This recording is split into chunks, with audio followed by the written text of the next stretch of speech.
కలలో శివలింగం కనిపిస్తే అది చాలా శుభసూచకమని, మీ పనులు పూర్తవుతాయని, విజయం సాధిస్తారని, శివుని యొక్క ఆశీస్సులు మీకు లభిస్తాయని స్వప్న శాస్త్రం చెప్తుంది. ఇది మోక్షానికి కూడా సంకేతమని కొందరు పండితులు కూడా చెప్తున్నారు. ఈ కళ మీ యొక్క నిజ జీవితంలో సానుకూల మార్పులు చోటు చేసుకోబోతున్నాయని సూచిస్తుంది. చాలా కాలంగా మీరు ఎదురు చూస్తున్నటువంటి పనులు పూర్తవుతాయని మరియు మీ యొక్క పనుల్లో విజయం సాధిస్తారని, ఈ కళ శివుని యొక్క ఆశీస్సులు మీకు ఎల్లప్పుడూ ఉంటాయని సూచిస్తుంది. మీ ఐశ్వర్యం పెరుగుతుందని జ్యోతిష్య శాస్త్రులు కూడా చెప్తున్నారు. అదేవిధంగా మీ యొక్క జీవితంలో ఎన్నో సానుకూల మార్పులు చోటు చేసుకుంటాయని కూడా సూచిస్తుంది. కలలో శివలింగం దర్శనం చేసుకోవటం మోక్షానికి సంకేతమని కూడా కొందరు పండితులు చెప్తున్నారు. మీరు శివునికి అత్యంత భక్తుడు అయితే మీరు కనీసం ఒక్కసారైనా మీ కలలో శివుడు లేదా శివలింగాన్ని చూసి ఉంటారు. లేదంటే శివలింగాన్ని పూజించినట్లు మీకు కల వచ్చే ఉంటుంది. అదేవిధంగా మీ యొక్క పురోగతి కూడా సాధిస్తారు. మీ యొక్క కోరికలు నెరవేరటానికి ఇది శుభ సూచకంగా చెప్తుంటారు. మీకు కూడా ఇటువంటి కళలు వచ్చినట్లయితే ఆ కళలో అర్థం ఏంటి అనేది క్షుణ్ణంగా తెలుసుకుందాం. మీకు కళలో శివలింగం కనిపిస్తే అది చాలా పవిత్రమైనదిగా భావిస్తారు. మీరు మీ యొక్క కళలో శివలింగాన్ని చూస్తే మీ యొక్క వ్యక్తిగత జీవితంలో చాలా కాలంగా ఎదురు చూస్తున్నటువంటి కొన్ని పనులు పూర్తవుతాయని స్వప్న శాస్త్రం చెప్తుంది. ఆ పనిలో విజయాన్ని సాధిస్తారని, శివుని యొక్క ఆశీస్సులు ఎల్లప్పుడూ మీపై ఉంటాయని కూడా సూచిస్తుంది. మీరు మీ కలలో శివలింగాన్ని పూజించినట్లు అనిపిస్తే మీ యొక్క జీవితంలో అన్ని రకాల అశుభాలు తొలగిపోతాయని అర్థం. అటువంటి కళ మీ యొక్క జీవితంలో మంచి రోజులు రాబోతున్నాయని కూడా సూచిస్తుంది.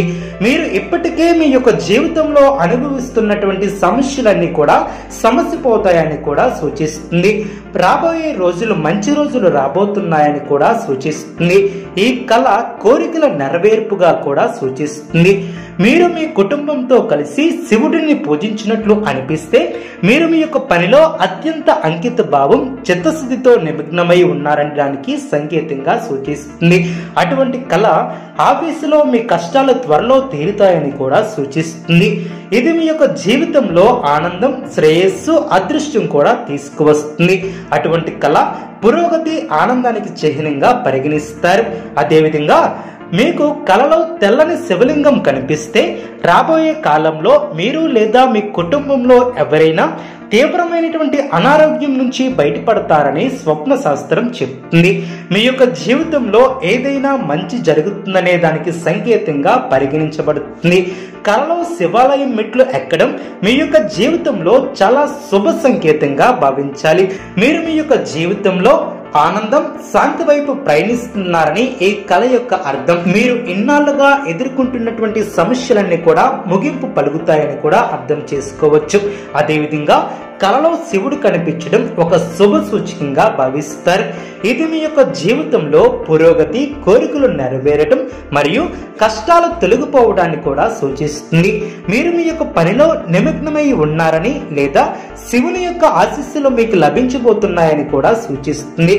స్వప్న శాస్త్రం ప్రకారం కలలో శివుని చూడటం అనేది మీకు సరైనటువంటి మార్గంలో ఉన్నారని సూచించేదానికి దైవ సంకేతం. అదేవిధంగా మీరు కలలో శివాలయాన్ని చూసినట్లయితే అది మీ యొక్క కోరికలు నెరవేరుతాయని సూచిస్తుంది. దీని యొక్క అర్థం మీకు త్వరలో కొన్ని శుభ సంకేతాలు కూడా ఎదురవుతాయని సూచిస్తుంది. మీకు అటువంటి కల వస్తే వెంటనే శివాలయానికి వెళ్ళి శివుని యొక్క దర్శనం చేసుకుని శివలింగానికి నీరు సమర్పించడం చాలా మంచిది. చూసారు కదండి ఏ వీడియో. ఇటువంటి మరిన్ని వీడియోస్ కోసం మా యొక్క ఛానల్ని సపోర్ట్ చేస్తారని, ఆదరిస్తారని ఆకాంక్షిస్తున్నాం. ధన్యవాదములు.